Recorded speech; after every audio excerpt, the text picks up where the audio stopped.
If you're heading off to Disney and don't know where to start, click yourself over to MiceChat. Hello and welcome back to MiceTube Live on MiceChat's YouTube channel. And I am here with Logan Collins and Chloe Ferreira.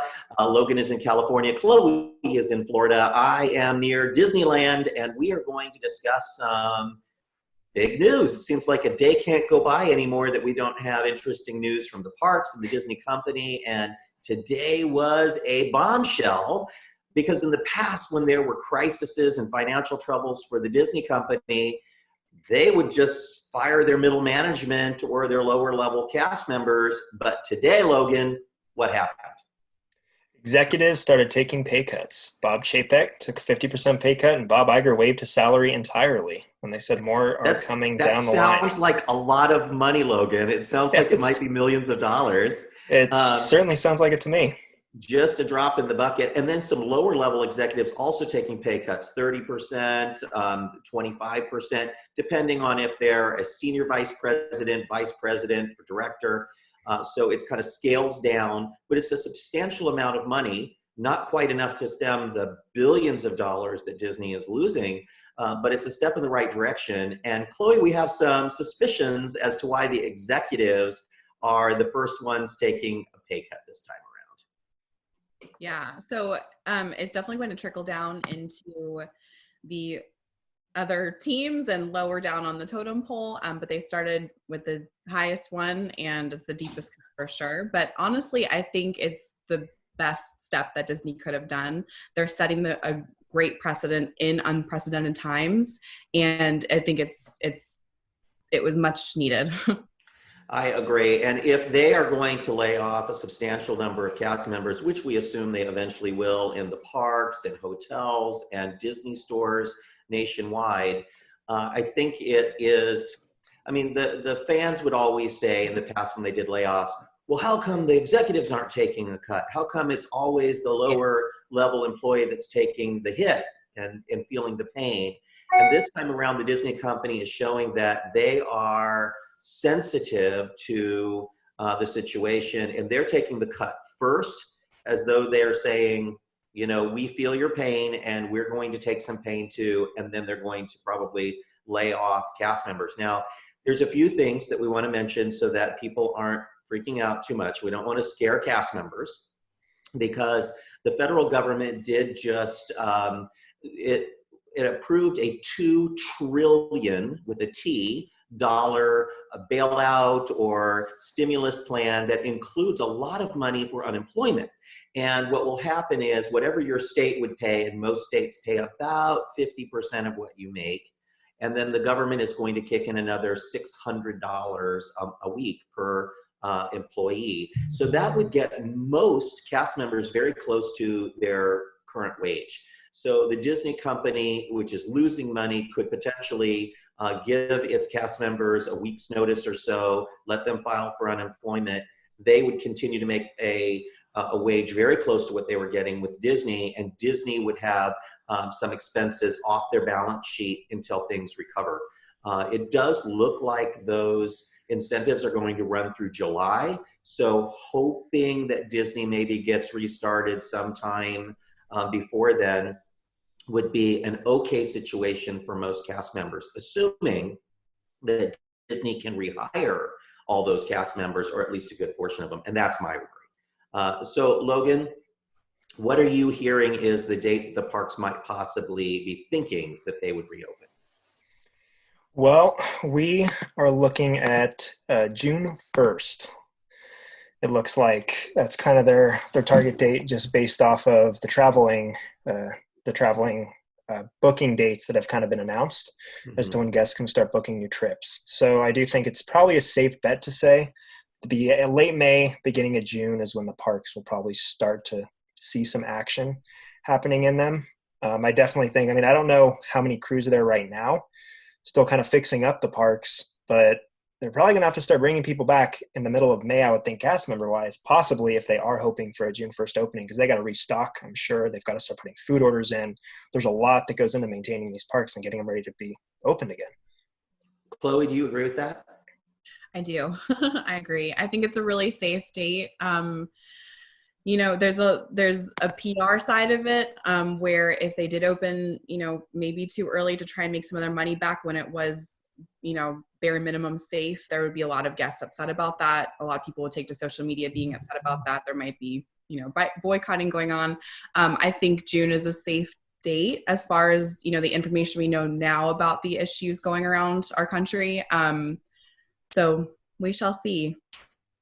I think that Disney does have the option of always opening earlier. So if something miraculous would happen and it would be deemed safer earlier, they can always call people back quicker. And Logan, you had mentioned that they were going to need some people in the parks to keep it maintained and looking nice. And we do know that there are crews in the parks now. They have sent home all of the construction workers and the teams working on refurbs. For example, Haunted Mansion is getting a major refurb. And they, just the day after the parks closed, they had a crew come in and rip up all the pavement from the hub at Disneyland all the way through to the entry gate of Frontierland, and they tore up the bridge. And just 2 days after that, they had to send everyone home. So there's a huge swath of Disneyland right there in front of the castle, and including the whole entry into an entire land that's ripped out. And that will have to get patched up as well before the park opens. So I agree with you, Logan, that there is some work that will have to be done. Mm-hmm. Along those lines, I don't think anyone should expect that even if the park reopens on June 1st or sometime thereafter, that any of the things that had been promised for summer are going to be done. For example, Marvel Land, Avengers Campus, was supposed to be completed for July opening, and it doesn't look possible that that will happen. In fact, they will likely not reopen or not be able to open that until winter, if they don't decide to delay it even longer. I would even think, even in a perfect world where they could reopen it or open it in July, I even think it makes more sense for them to wait a little bit more, because as everybody knows, this isn't just a situation that's just going to vanish in midair. Once the parks reopen, people are going to be scared about returning to the parks. So in order to get the crowds they would want for an opening of a new land, they probably would want to push it, I would think, at least until maybe Thanksgiving time, regardless of the construction that's happening there. Let things calm down a little bit more. I agree. And generally crowds pick up for Halloween and Christmas. Mm-hmm. So they'll have something to kind of lure people into the parks aside from the holidays and get them coming back. I think those early months are going to be very empty in the parks. It's quite possible the parks may not fully reopen. A lot of the shops and restaurants may remain closed.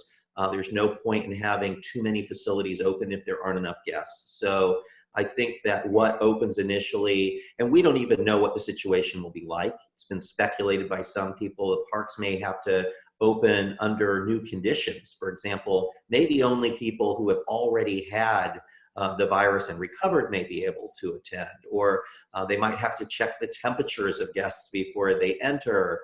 And those kinds of procedures will scare people off. What do you think about that, Chloe?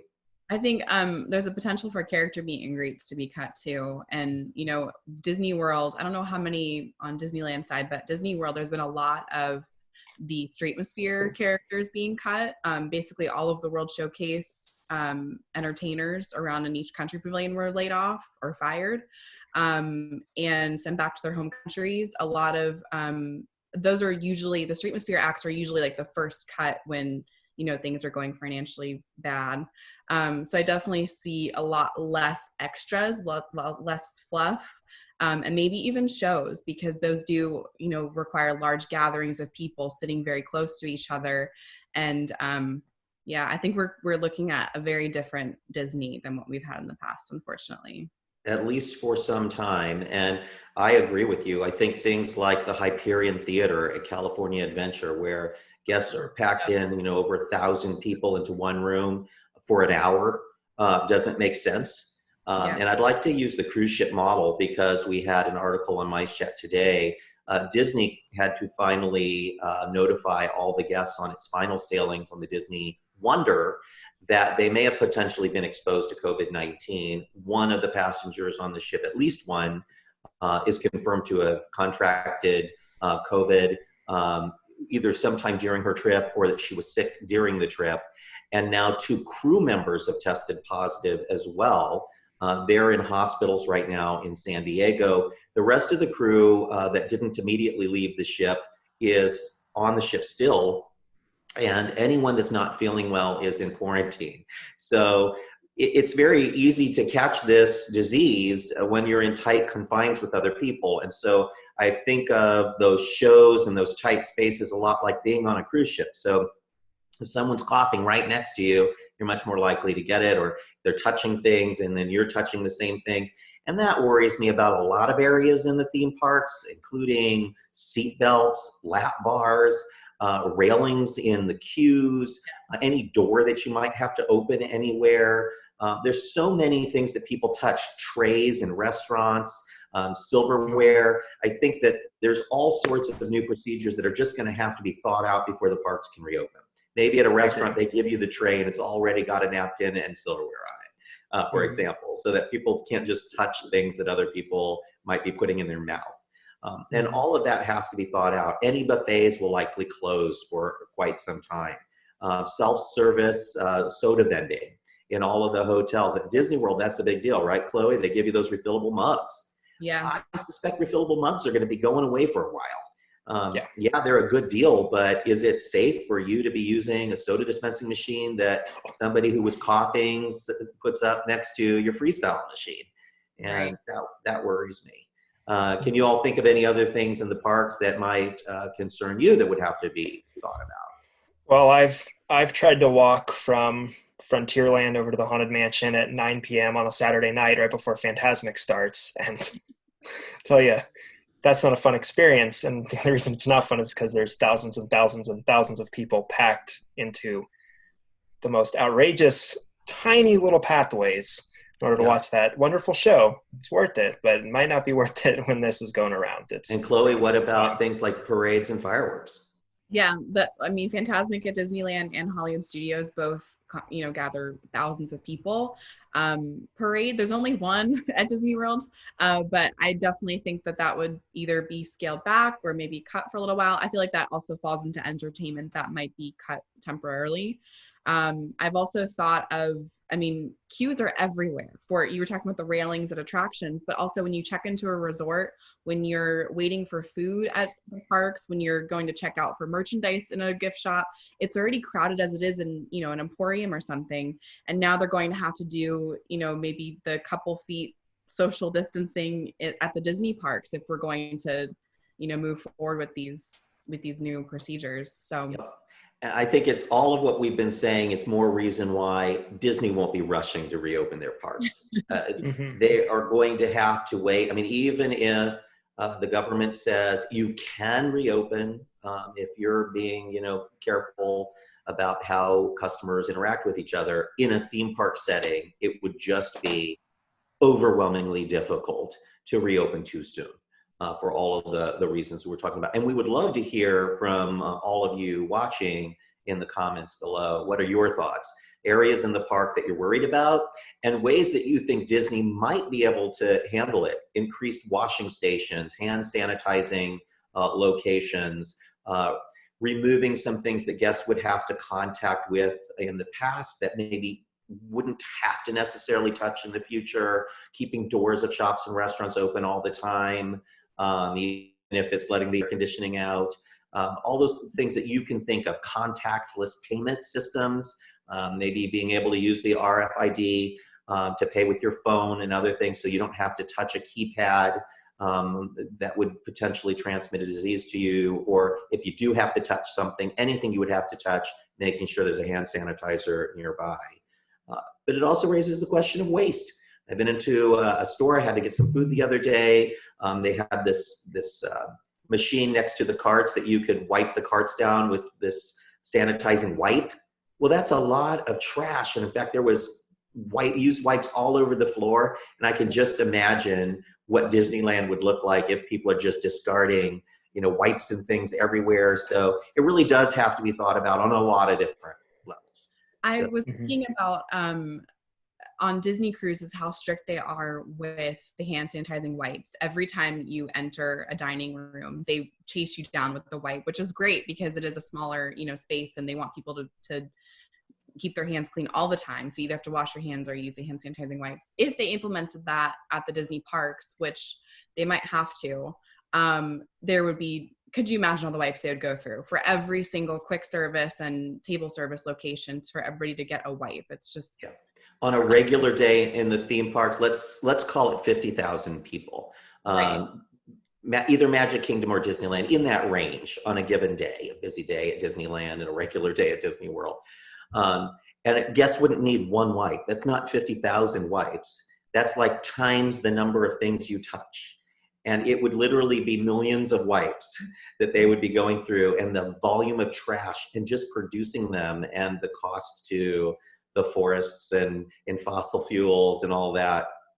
It's not at all what Disney is trying to do on the corporate side about being environmentally concerned. Environmentality, they call it, I think. So we definitely need to think through those things. Disney needs to think through those things. But I think even as guests, just being able to put it out there, what you'd be comfortable with. What would make you feel comfortable as a guest to return? What would you need to see in your hotel room to make you feel safe? What kind of messaging would they need to talk to you about before you came so that you would know what's expected of you? What might Disney do before you enter security or the parks to make sure that you're not sick?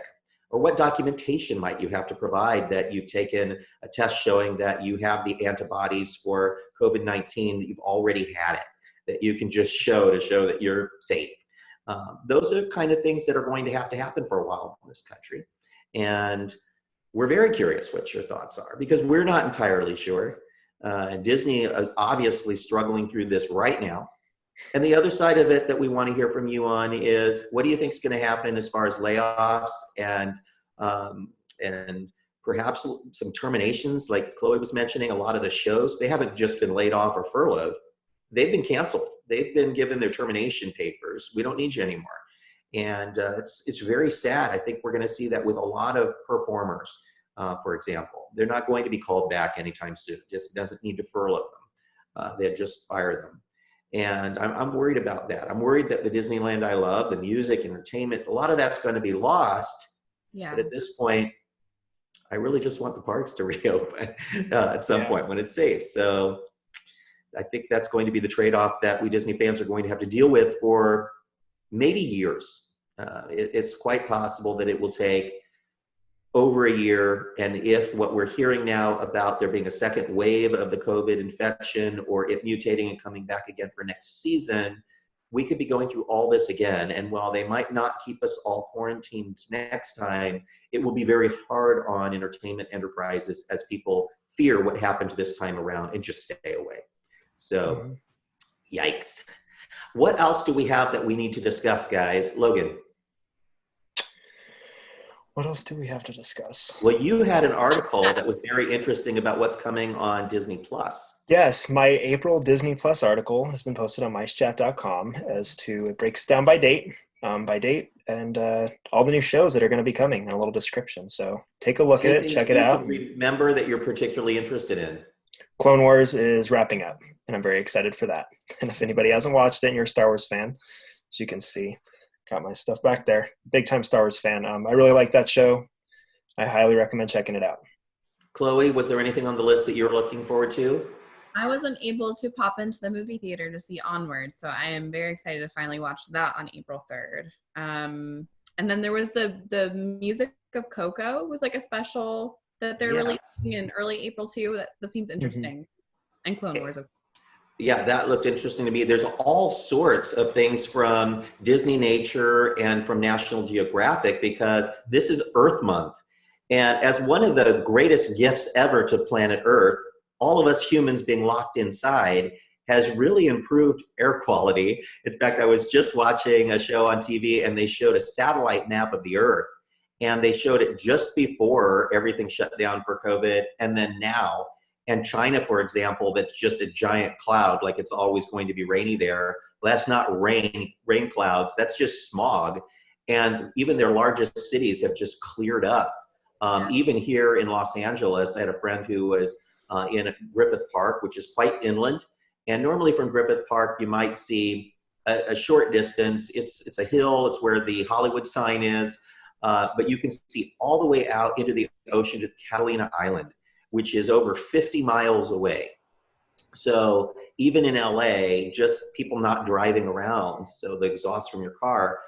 So for Earth Month, we've cleaned things up, us humans, by going inside for a few months, and you can further celebrate the month by watching all sorts of nature programming on Disney+.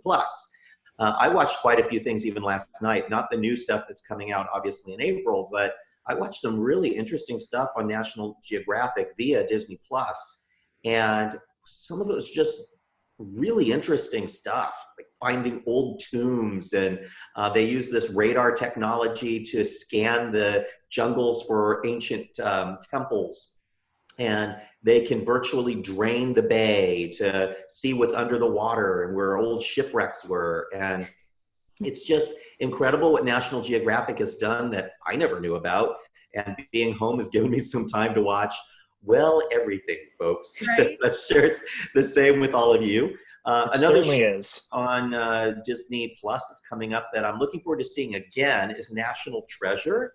Have you guys watched that show? I have. Like I'm a a big modern fan. day Indiana Jones. Yeah, I love it. Yeah, it's Both of those. cheesy. It's fun. Have you seen that one, Chloe? The movie or a show? Yeah, the movie. Oh, I thought you said show. Yes, I've seen the movies. Yeah. So a show, a movie, it's all the same to me. What does it matter if it's a movie if you're watching it on your television at home? But that's coming out at the end of the month, I think. So lots of stuff coming. Check it out. There's some show that's all about Disney cast members. One Day Disney. Yeah.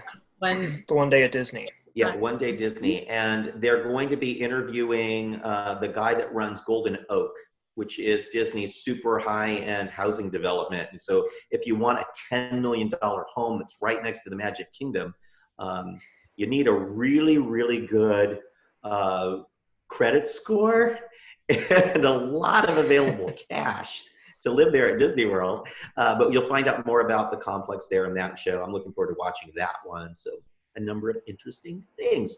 So we hope that you all have enjoyed another episode of our experimental video cast here at the MiceTube Live.